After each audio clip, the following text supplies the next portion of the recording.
Para Dean Kenyon, uma nova pergunta tornou-se o foco de sua busca pela origem da vida. Qual era a fonte de informação biológica no DNA?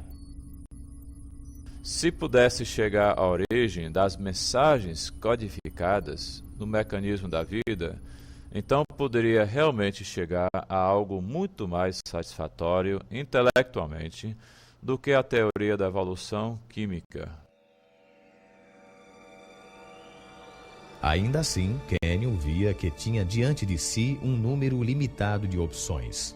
Já nos anos 70, muitos pesquisadores haviam rejeitado a ideia de que a informação necessária para a origem da primeira célula fora apenas o acaso. A fim de entender por quê, considere a dificuldade de se gerar apenas 2 linhas da peça de Shakespeare, Hamlet, jogando-se as letras do alfabeto em cima de uma mesa.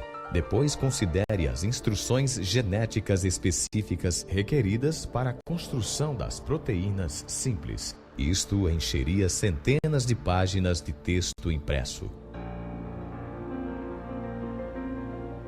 Logicamente, um biólogo sério não ia acreditar que a vida surgira apenas por acaso. Ao invés disso, pensava-se na seleção natural agindo nas próprias substâncias químicas a fim de produzir a primeira vida. Porém, há um problema com esta proposta.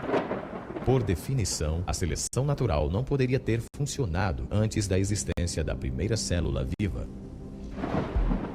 Ela só pode agir sobre organismos capazes de se reproduzir, células equipadas com DNA, as quais passam as mudanças genéticas às futuras gerações. Sem o DNA não existe autoduplicação, mas sem autoduplicação não existe a seleção natural. Assim, não se pode usar a seleção natural para explicar a origem do DNA sem supor a existência da própria coisa que se tenta explicar. O acaso, a seleção natural e a própria teoria de Kenyon sobre a auto-organização, tudo ficou sem explicar a origem da informação genética. Kenyon agora via apenas uma única alternativa. Não existe a menor chance de uma origem através da evolução química, para até mesmo a mais simples das células. Assim, o conceito da vida, sendo resultado de um projeto inteligente, tornou-se imensamente atrativo para mim e fazia muito sentido, pois combinava intimamente com as descobertas múltiplas da biologia molecular. Nos anos desde que Kenyon rejeitou a evolução química, a ciência revelou detalhes de um sistema completo de processamento de informação que leva o carimbo oficial de um projeto inteligente. Com a animação computadorizada, podemos entrar numa célula a fim de ver este sistema extraordinário em ação.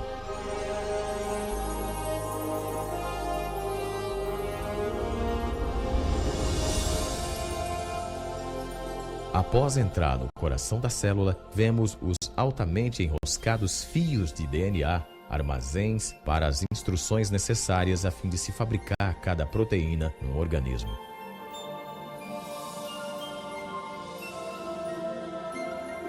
Num processo conhecido como transcrição, uma máquina molecular primeiramente desenrola uma parte da hélice do DNA a fim de expor as instruções genéticas necessárias à formação de uma molécula específica de proteína. Outra máquina, então, copia estas instruções a fim de formar uma molécula conhecida como RNA mensageiro.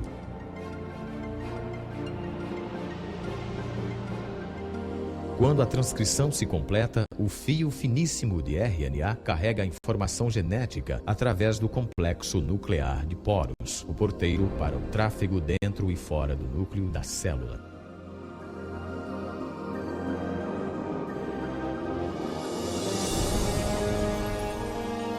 O fio mensageiro de RNA é levado a uma fábrica molecular de 2 partes, chamada ribossomo. Após ligar-se a ela fortemente, inicia-se o processo de tradução.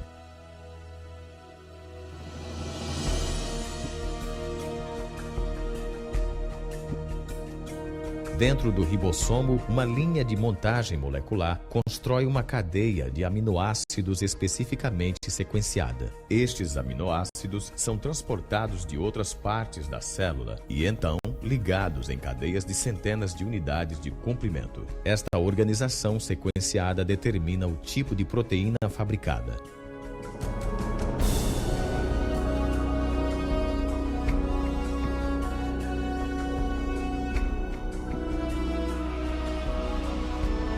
Quando a cadeia fica pronta, ela se muda do ribossomo até uma máquina em forma de barril que ajuda a enrolá-la na forma exata, que será crucial à sua função.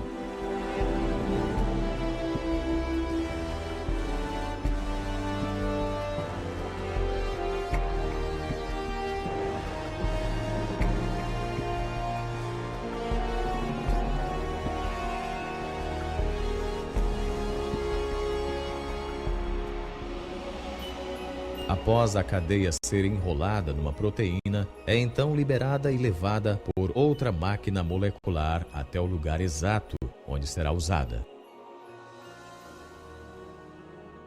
Isto realmente vira a cabeça da gente, perceber nessa escala microscópica um aparelho sincronizado de modo tão perfeito, um aparelho que leva as marcas de um projeto e fabricação inteligente.